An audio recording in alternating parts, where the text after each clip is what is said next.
सोनभद्र में पुलिस अधीक्षक के नेतृत्व में पुलिस और पीएसी बल ने लगाया जन चौपाल, जंगली इलाकों में की सघन कॉम्बिंग, लोगों को दी सरकारी योजनाओं की जानकारी।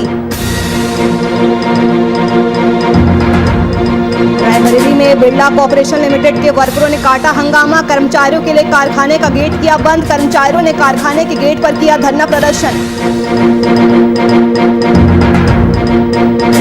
अमरोहा में हुई पत्थरबाजी और गोलीबारी का वीडियो सोशल मीडिया पर वायरल, पुलिस ने निकाला फ्लैग मार्च, लोगों को दी चेतावनी।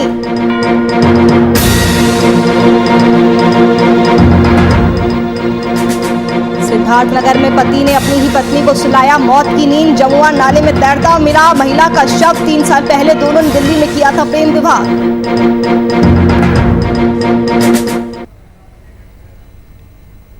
नमस्कार, वीआईपी न्यूज देख रहे हैं आप, मैं आपके साथ नुपुर सक्सेना। स्वागत है आपका बात उत्तर प्रदेश की में। सोनभद्र में पुलिस अधीक्षक के नेतृत्व में पुलिस और पीएसी बल द्वारा जन चौपाल का आयोजन किया गया।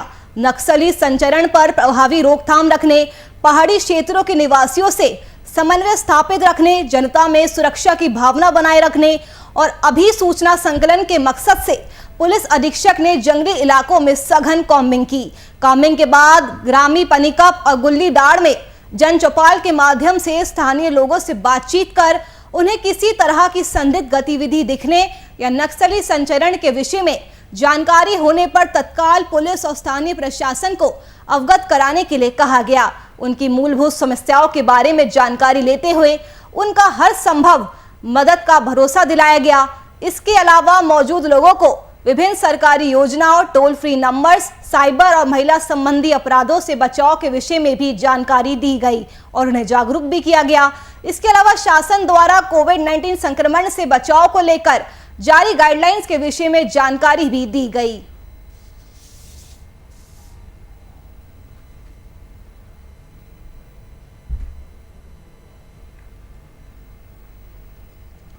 तो पुलिस और पीएसी बल के द्वारा जन चौपाल का आयोजन किया गया है। आपको बता दें कि नक्सल ऑपरेशनल कार्यक्रम के तहत सघन कॉम्बिंग की गई है।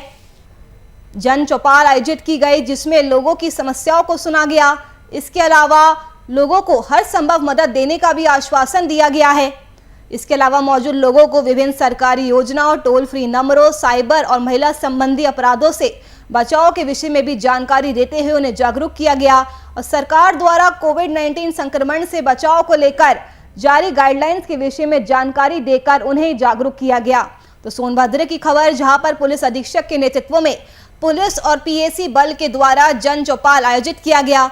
नक्सली संचरण पर प्रभावी रोकथाम रखने, पहाड़ी क्षेत्रों के निवासियों से समन्वय स्थापित रखने, जनता में सुरक्षा की भावना बनाए रखने और अभिसूचना संकलन के मकसद से पुलिस अधीक्षक ने जंगली इलाकों में सघन कॉम्बिंग की।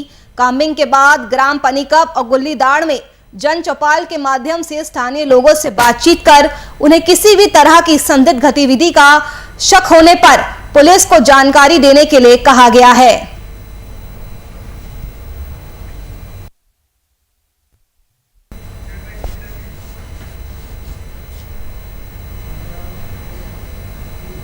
कोरोना महामारी के चलते आम आदमी को कई परेशानियों का सामना करना पड़ रहा है। ऐसे में उसका रोजगार अगर उससे छीन लिया जाए तो वो आखिरकार कहां जाएगा। और एक ऐसा ही नजारा रायबरेली के मिल एरिया औद्योगिक क्षेत्र में उस समय देखने को मिला जब यहां पर संचालित बिरला सीमेंट कारखाने के प्रबंध तंत्र ने बिना किसी कारण लंबे समय से काम कर रहे कर्मचारियों के लिए कारखाने का गेट बंद करा दिया और उनके एंट्री पर भी रोक लगा दी, जिससे नाराज होकर कर्मचारी कारखाने के गेट पर धरना देने के लिए बैठ गए। जानकारी के अनुसार जिले के मिल एरिया के औद्योगिक क्षेत्र में संचालित बिरला सीमेंट कारखाने में सैकड़ों की संख्या में श्रमिक काम करते हैं, जिनमें से कई मजदूरों को यह कहकर लाया गया था कि बाद में उन्हें कंफर्म कर दिया जाएगा, लेकिन प्रबंध तंत्र ने इन कर्मचारियों को ना तो अब तक परमानेंट किया और ना ही इन्हें किसी तरह की सुविधाएं दी। समय समय पर इनसे कागजातों पर हस्ताक्षर भी करवा लिए जाते हैं, जिससे ये किसी भी तरह की मांग ना कर सके। साथ ही इनका शारीरिक, मानसिक और आर्थिक शोषण भी किया जाता है। वहीं श्रमिकों का आरोप है कि वो पिछले 2 दशकों से यह नौकरी कर रहे हैं और आज अचानक से ही उन्हें बिना बताए गेट से लौटा दिया जाता है। उन्होंने इसकी शिकायत उच्च अधिकारियों से भी की, लेकिन अब तक कोई भी हल नहीं निकल पाया है। है कि वर्करों के साथ जो है मानसिक और आर्थिक रूप से जो है ये प्रताड़ित कर रहे हैं। अनलीगल पेपरों पर जबरदस्ती हस्ताक्षर कराए जा रहे हैं। कौन कर रहा है? ये मैं बिरला उच्च प्रबंधन और कॉन्ट्रैक्टर को मिल के कराया जा रहा है। इससे पहले भी कई बार धरना दे चुके हैं? उसके पहले भी कई बार धरना दे चुके हैं और मेरी डेट भी लगी हुई है रीजनल लेबर कमिश्नर के पास 9 अगस्त को। कुमार सिंह है और हम लोग यहाँ पे लगभग 20 साल से कार्यरत हैं और यहाँ का मूल समस्या जो है शुरू से ही चल रहा है 20 साल से।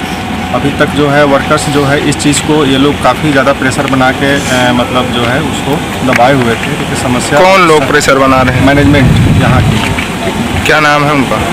मैनेजमेंट अभी तो राजीव हल्ला है जो वाइस प्रेसिडेंट है, ठीक है, अभी फ़िलहाल जो प्रेजेंट टाइम में है। और इसके पूर्व में भी जो लोग भी रहे हैं कुछ बहुत अच्छा नहीं हुआ है।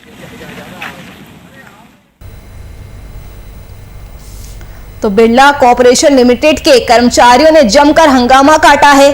कार्यरत कर्मचारियों के लिए कारखाने का गेट बंद कर दिया गया, उन्हें अचानक से बेरोजगार कर दिया गया, जिसके बाद कर्मचारियों में काफी ज्यादा आक्रोश देखने को मिला है।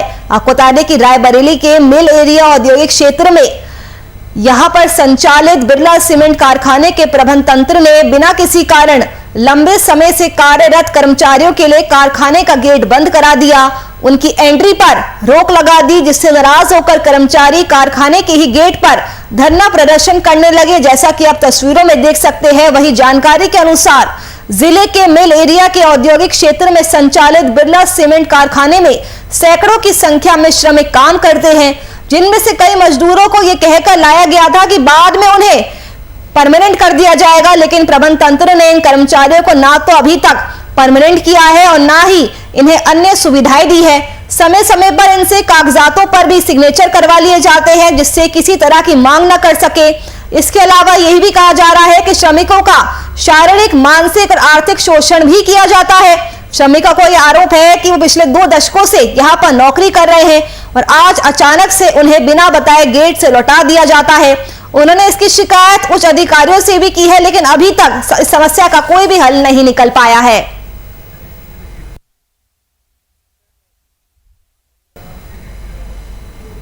कानपुर में रक्षाबंधन के पर्व पर संजीत यादव के परिजनों से एसीपी कर्नलगंज त्रिपुरारी पांडे मिलने पहुंचे। परिवार के लोगों से मिलकर उन्होंने सांत्वना दी, वही परिवार से मिलकर वो भावुक भी हो गए। संजीत की बहन को मिलकर व्यक्तिगत उन्होंने अपना नंबर दिया और बोले कि किसी भी तरह की जरूरत होने पर किसी भी समय वो कॉल कर सकती है। संजीत की बहन की पढ़ाई का खर्चा उठाने का भी उन्होंने आश्वासन दिया। बता दें कि बर्रा 5 निवासी संजीत यादव के अपहरण और हत्याकांड के बाद परिवार की कमर टूट चुकी है। परिवार के इकलौते चिराग को आखिरी बार ना देख पाने का घर वालों को हमेशा मलाल रहेगा।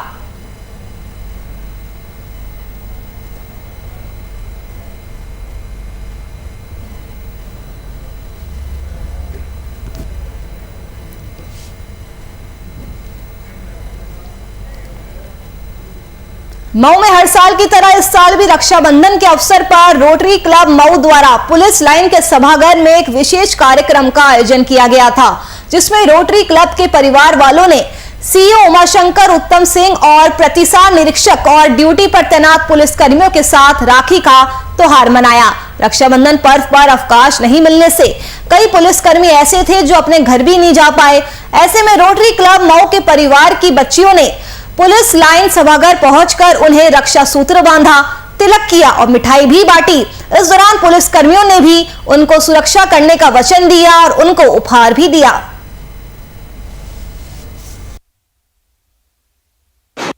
ये आज का कार्यक्रम रोटरी क्लब के सौजन्य से बनाया गया। हमारे यहाँ बहुत सारे पुलिस के कर्मचारी अधिकारी जो घर नहीं जा पाते, उनके बारे में समझकर नागपुर रोटरी क्लब के द्वारा कि मतलब इनका परिवार से अलग होकर के मतलब उनका परिवार का एहसास ना हो कि परिवार से दूर है, बहनों से दूर है, तो बहनें रोटरी क्लब की तरफ से आकर के इनके सबके हाथों में मतलब कलाइयों में राखी बांधी। और ये बहुत ही अद्भुत कार्यक्रम था।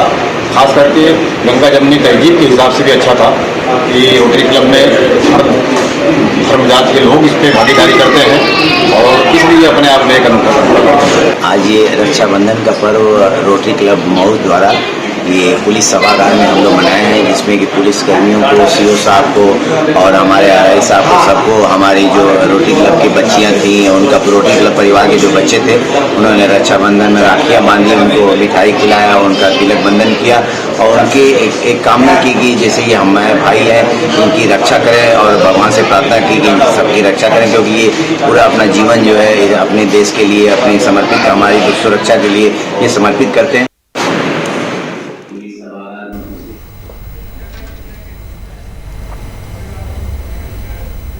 अगली खबर बदायूं से है। बदायूं के जरीफ नगर में दो भाई गुड़गांव अपनी पत्नियों के साथ खितौरा राखी बंधवाने के लिए आ रहे थे। मृतक के भाई ने आरोप लगाया है कि पुलिस प्रशासन की गाड़ी गलत साइड पर चल रही थी और इसी वजह से हमारे भाई का एक्सीडेंट हुआ। हमारे भाई के एक्सीडेंट का जिम्मेदार पुलिस प्रशासन है। वही वीडियो में साफ देखा जा रहा है कि मृतक का भाई चिल्ला चिल्ला कर कह रहा है कि इन पुलिस वालों की वजह से हमारे भाई का एक्सीडेंट हुआ है। आपको बता दें कि सड़क हादसे में अनुपम नाम के युवक की मौके पर ही मौत हो गई। वही 3 लोग इस हादसे में गंभीर रूप से घायल हो गए, जिनका अस्पताल में इलाज जारी है। जैसे मेरे भाई का एक्सीडेंट हुआ है, बेशक ये टूबे है, लेकिन उन्होंने रॉन्ग साइड गाड़ी ले, भाई ये डेथ हो गया और एक भाई मेरा हॉस्पिटल, एक भाभी और इसकी वाइफ, 2 लोग ये साहब है।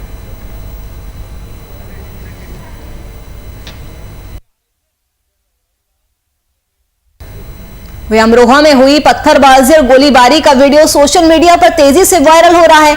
वह इस वीडियो को देखने के बाद गांव में पुलिस ने फ्लैग मार्च निकाला और समझौता कराया और साथ में चेतावनी भी दी।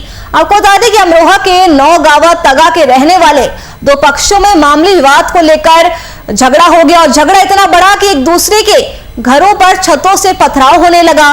गोलीबारी भी हुई थी। वही इस मामले में एक पक्ष की ओर से दूसरे पक्ष पर पत्थरबाजी का वीडियो बनाकर सोशल मीडिया पर वायरल कर दिया गया। पुलिस क्षेत्र अधिकारी सतीश पांडे, नौगावा सदात के इंस्पेक्टर राजेश कुमार भारी पुलिस बल के साथ गांव में पहुंचे। उन्होंने वहां पर फ्लैग मार्च भी किया, लोगों से बातचीत की, उन्हें समझाने की कोशिश की। वह इस मामले में पुलिस अधीक्षक अजय प्रताप सिंह ने बताया कि गांव के सभी लोगों को बैठाकर पूरे मामले में समझौता करा दिया गया है। अब किसी तरह का कोई विवाद नहीं है। उन लोगों को बताया गया है कि अगर किसी प्रकार की कोई और भी लड़ाई करने की कोशिश करता है तो उसके खिलाफ कड़ी कार्रवाई की जाएगी।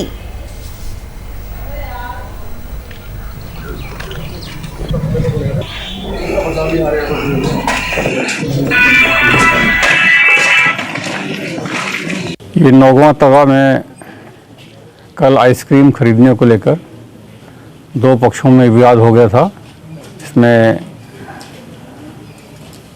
दोनों पक्षों के खिलाफ अभियोग पंजीकृत कर लिया गया है। आज सभी ग्रामवासियों को बुलाया गया था कि गांव में शांति व्यवस्था कायम रखें। इसमें सीओ साहब हैं और एसडीएम साहब हैं, प्रधान जी भी गांव के आए हुए हैं। सभी लोगों ने इस बात को माना है कि इस गांव में हमेशा शांति रही है और हम आगे से शांति बनाए रखें।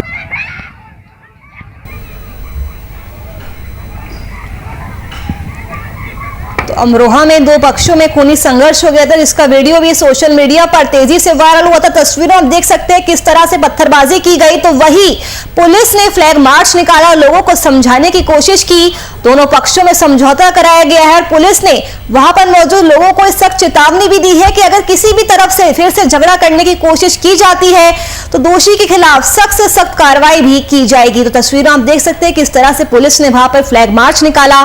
भारी पुलिस बल वहां पे मौजूद है। पुलिस ने लोगों को चेतावनी दी, पुलिस ने लोगों को समझाने की कोशिश की, समझौता कराया गया। आपको बता दें कि अमरोहा का ये पूरा मामला है जहां पर 2 पक्षों में खूनी संघर्ष हो गया। पत्थरबाजी और गोलीबारी का वीडियो सोशल मीडिया पर तेजी से वायरल हुआ, जिसके बाद पुलिस भी एक्शन मोड में आ गई। पुलिस ने खुद फ्लैग मार्च निकाला, समझौता कराया।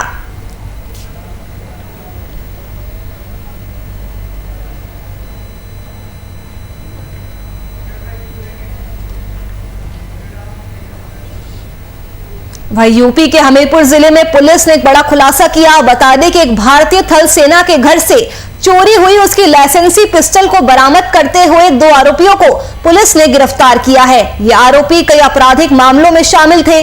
फिलहाल पुलिस ने आरोपियों और उनके आपराधिक इतिहास की लिस्ट तलाशना शुरू कर दी है, जबकि एक आरोपी की तलाश अभी भी जारी है।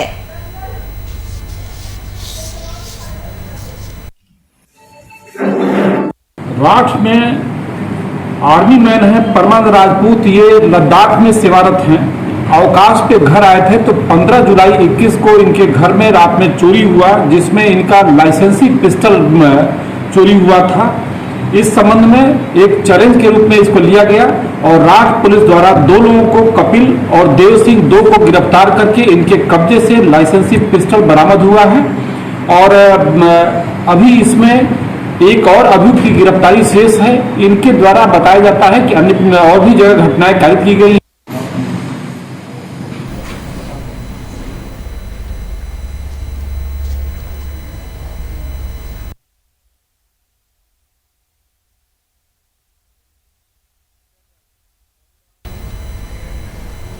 वहीं सिद्धार्थनगर के जमुआर नाले में महिला का तैरता हुआ शव मिला, जिससे इलाके में सनसनी फैल गई। आपको बताते चले कि मृतक महिला, जिसका नाम प्रीति बताया जा रहा है, वो जिला आजमगढ़ की रहने वाली थी और दिल्ली के जहांगीरपुरी में प्राइवेट कंपनी में नौकरी करती थी। वहां पर प्रीति की मुलाकात दीपक साहनी से हुई, जो उचडी गांव का रहने वाला था। 3 साल पहले दोनों ने दिल्ली में ही प्रेम विवाह किया और दोनों साथ रहने लगे। लगभग 3 महीने पहले दीपक अपने गांव आया और दिल्ली वापस नहीं लौटा तो प्रीति ने फोन करना शुरू किया, लेकिन उसके बाद भी दीपक दिल्ली नहीं गया तो प्रीति खुद ही उसके गांव आ गई। वही किसी बात को लेकर दोनों में लड़ाई झगड़े हुए और आज गांव के बगल में ही जमुआर नाले में प्रीति की रस्सी से बंधी हुई लाश मिली। वही ग्रामीणों ने इसकी सूचना ग्राम प्रधान को दी और ग्राम प्रधान ने पुलिस को इसकी सूचना दी। मौके पर पहुंची पुलिस ने शव को अपने कब्जे में लेकर पोस्टमार्टम के लिए भेज दिया है और पति को गिरफ्तार कर लिया है।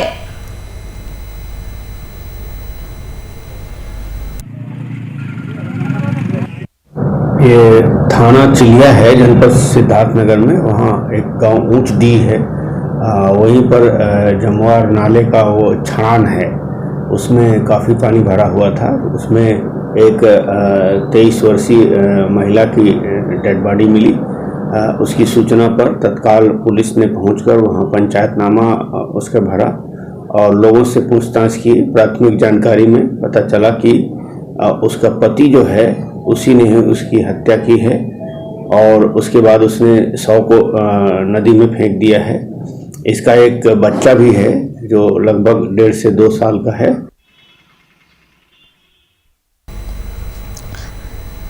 तो पति ने अपनी ही पत्नी को मौत की नींद सुला दिया। जमुआर नाले में महिला की लाश तैरती हुई मिली है। आपको बता दें कि 3 साल पहले दोनों ने दिल्ली में प्रेम विवाह किया था। वही आपको बता दें कि मौके पर पहुंची पुलिस ने शव को अपने कब्जे में लेकर पोस्टमार्टम के लिए भेज दिया है और पति को गिरफ्तार कर लिया गया है। वही शव का पंचनामा भरकर उनके 2 साल के बच्चे का अभी तक कुछ पता नहीं चल पा रहा है। वही पुलिस इस पूरे मामले की जांच में जुटी हुई है।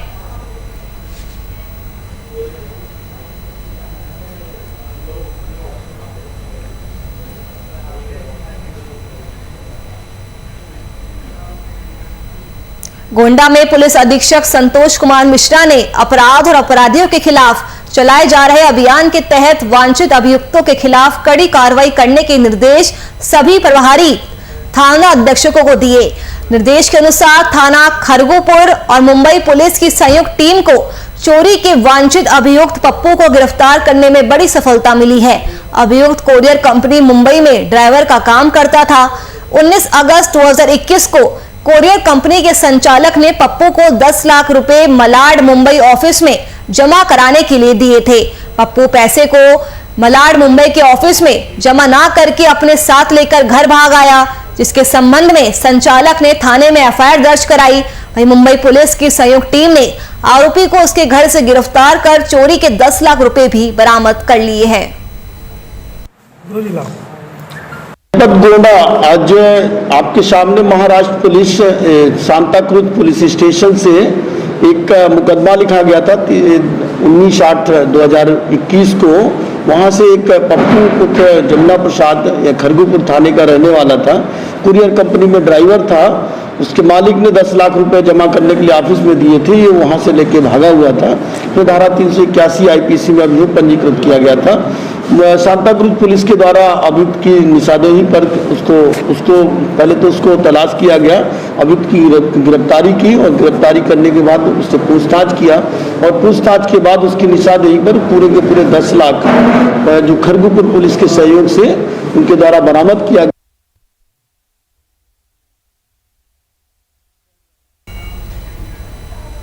बहराइच में जहरीली चाय पीने से एक ही परिवार के 5 लोगों की हालत गंभीर बनी हुई है। वहीं 2 साल की मासूम की भी मौत हो गई है।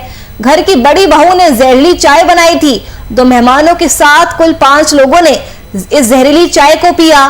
चाय पीते ही सबकी हालत बिगड़ने लगी। सभी को गंभीर हालत में अस्पताल में भर्ती करवाया गया। वहीं चाय में जहर मिलने के कारणों का अभी तक पता नहीं चल पाया है। बता दें, पूरी घटना मछियाही गांव की बताई जा रही है।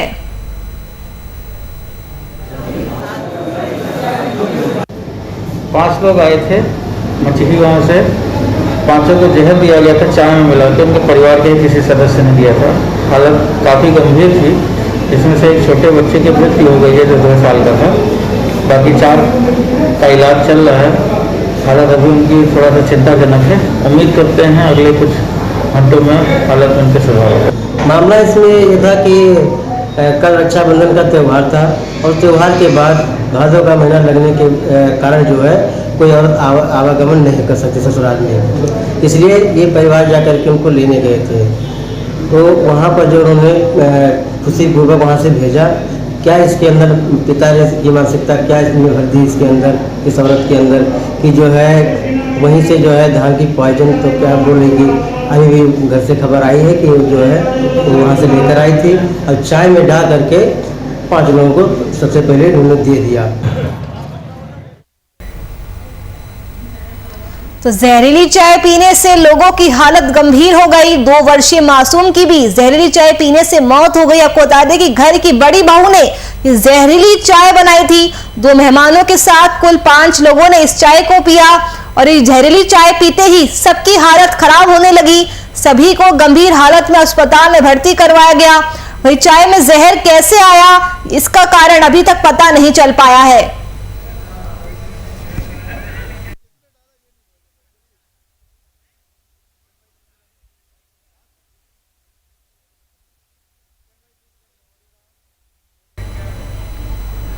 यूपी के हमीरपुर जिले में आज सुबह घर में मां और बेटी के शव फांसी के फंदे पर लटके मिले, जिसके बाद पूरे इलाके में सनसनी फैल गई। वही सूचना मिलते ही पुलिस के आला अधिकारी मौके पर पहुंचे और जांच पड़ताल करते हुए मां बेटी के शव को पोस्टमार्टम के लिए भेज दिया।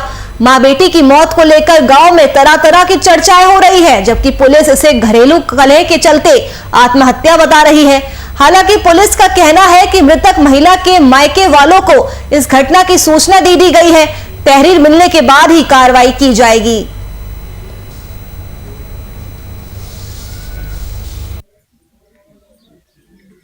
के जल्ला नामक गांव में एक नवविवाहिता की उसने अपने पति के उत्पीड़न से त्रस्त होकर के आत्महत्या कर लिया।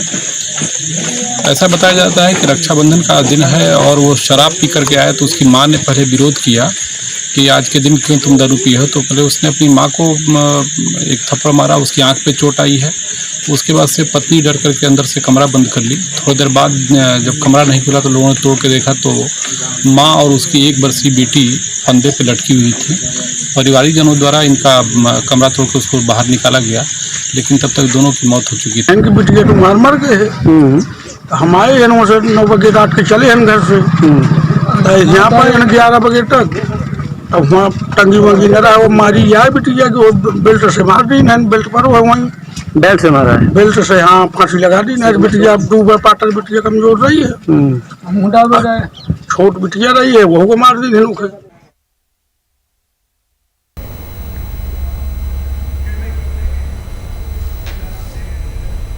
वहीं झांसी में तेज रफ्तार का कहर देखने को मिला है, जहां भाई को राखी बांधकर लौटकर आ रही बहन, पति और उसकी बेटी को मोटरसाइकिल के साथ एक स्कूल की बस ने रौंद डाला। बस ने मोटरसाइकिल सवार तीनों लोगों को लगभग 30 फुट तक घसीटा। मौके पर पति और बेटी की मौत हो गई। वही महिला की हालत गंभीर होने पर उसे अस्पताल में भर्ती कराया गया, जहां हालत गंभीर होने पर उसे झांसी मेडिकल कॉलेज रेफर कर दिया गया। बता दें कि बस चालक नशे में धुत था। बस में शराब की बोतलें मिली है। वही घटना को लेकर ग्रामीणों ने घंटों जाम लगाया।